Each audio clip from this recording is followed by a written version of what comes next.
Welcome back to Track and Travel with Rick. Today I'm here with my son Ricky in the shop here, and we're going to put airbags on the Thor Freedom Elite. This new motorhome. You need some airbags to tow the trailer to the track. So let's get busy. We'll get this thing laid out and show you what we got. Okay, we've got everything laid out. It looks like pretty straightforward. You have your air spring. It's going to sit on a plate that sits above the axle.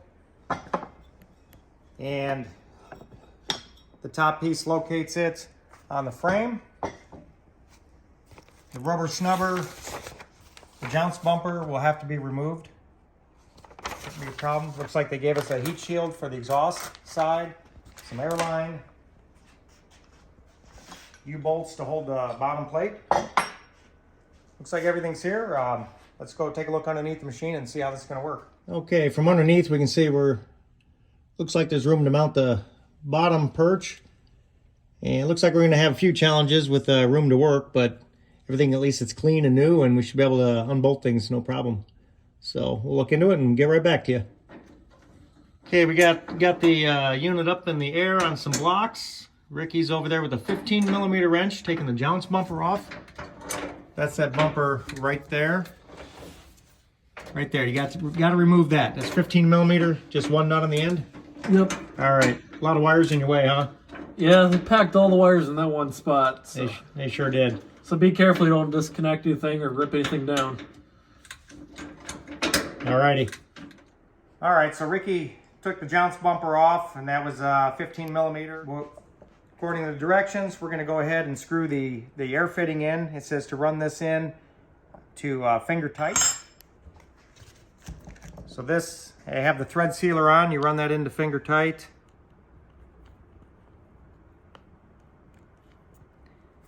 Get to that. Then 2 full turns. So we'll get on this.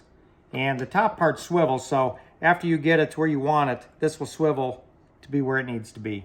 Okay, so we assembled the stud on the outboard side, torqued down to 15 foot-pounds. Same on the bottom.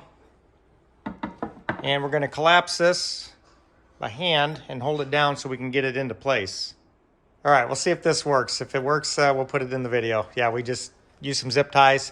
It was just too tall to fit in there. When trying to actually bolt it together with everything in place wasn't going to happen. So okay. Hopefully this works. Give it a shot. Okay, kind of hard to see, but we've got it slipped into place. The bracket kind of attaches to the C-channel, and there's a stud that holds in the snubber mount. And then on the bottom, where we thought we were going to have a problem, it's not really going to be a problem. Go ahead and hold that, Ricky. Yeah, it's going to sit.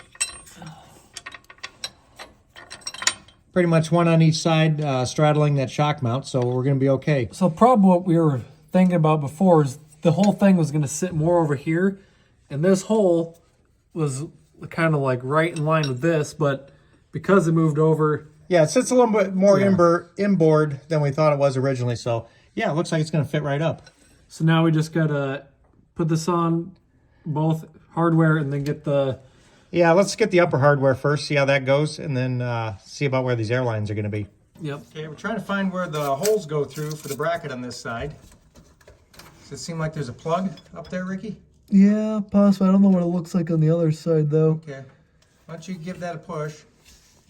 That screwdriver. I think it's most definitely metal. You think that's metal? Yeah, I'm going to see what it looks like on the other side. Maybe it needs to go out kind of the other way. Okay, yeah, otherwise there's supposed to be no drill in it. I've got no place to run the bolt through. Okay, turns out in our application there was a ground and there was a threaded hole and a bolt that actually took an impact wrench to get out. So now you can see that hole. We can get our plate up there. That wasn't easy, was it, Ricky? No. Really got to flex. Yeah. Okay, why don't you wiggle that thing into place and see if it'll line up now. All right, I got to cut the zip tie. Okay, do that. It's not going to go far. Don't worry. Okay, now rotate it. Doesn't look like it's lining up very well.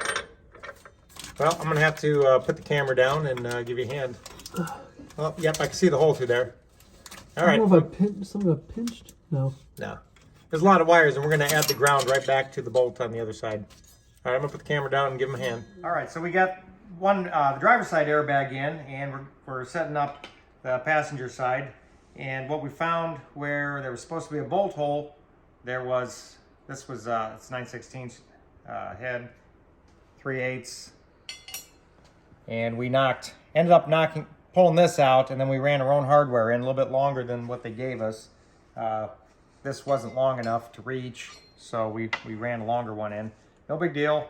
Factory had a big ground wire on the back and lots of wires. So fighting the wires in this area while we're running a 9/16 nylon lock nut, probably the biggest challenge. It's really not that hard.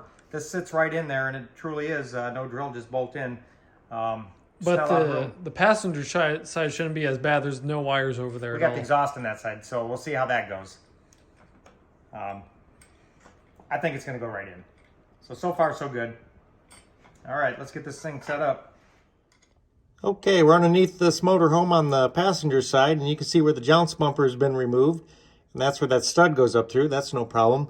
Then above it, you can see there's a hole for the screw, but the manufacturer has a plate welded on the other side of that, so it's partially blocked off. So I'm gonna have to get a drill up here and see if I can get it into place and get that drilled out.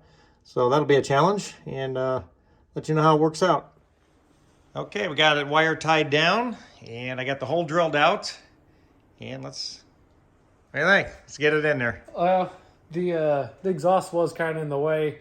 Tried it a couple different ways, but found one way that if it is compressed like this, it should be able to slide right in there. Yeah, hopefully. Up and over. Let's do it. Okay, the passenger side, the parking brake cable right here is in the way. So there's a bolt, this little holder here. So we'll take this out and we'll relocate it.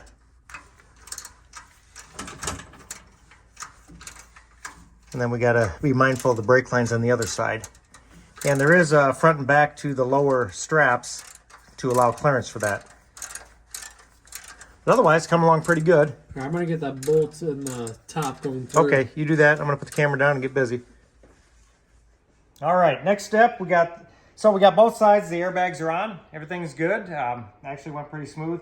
Next step is we gotta make a heat shield, protect the airbag. So I'm using this piece of steel for 1/2 inch gauge. I say to get it about a 1/2 inch off. And see what we get. When I get this bend's pretty easy. Just bend her up. And that just ties right onto the exhaust pretty much. Yeah, just gonna tie the exhaust. So what I'm gonna do is bend it over like that.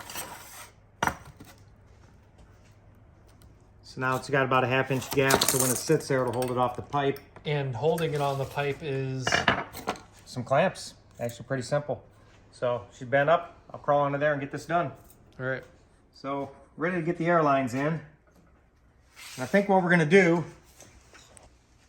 is run it up and over.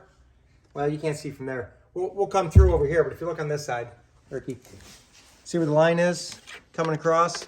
We're gonna find a spot and go right in, and it'll be protected back there and then straight in.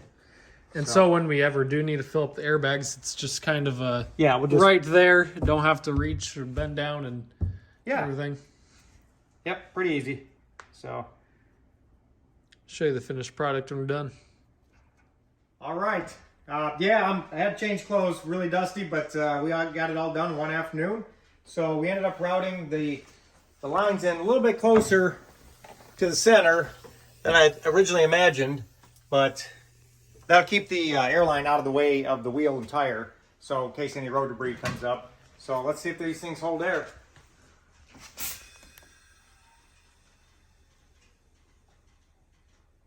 Nice.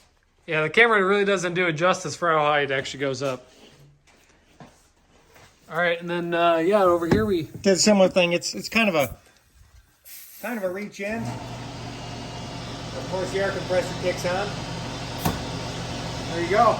So yeah, that was kind of how-to, and actually it was pretty easy. You can do it with just some hand tools, and glad to have a quiet and clean, dry place because it's blowing and it's like 40 degrees outside. So yeah, we're ready to go, ready to tow. And what's next? Brakes, right? Yeah, we gotta get the brakes on this thing.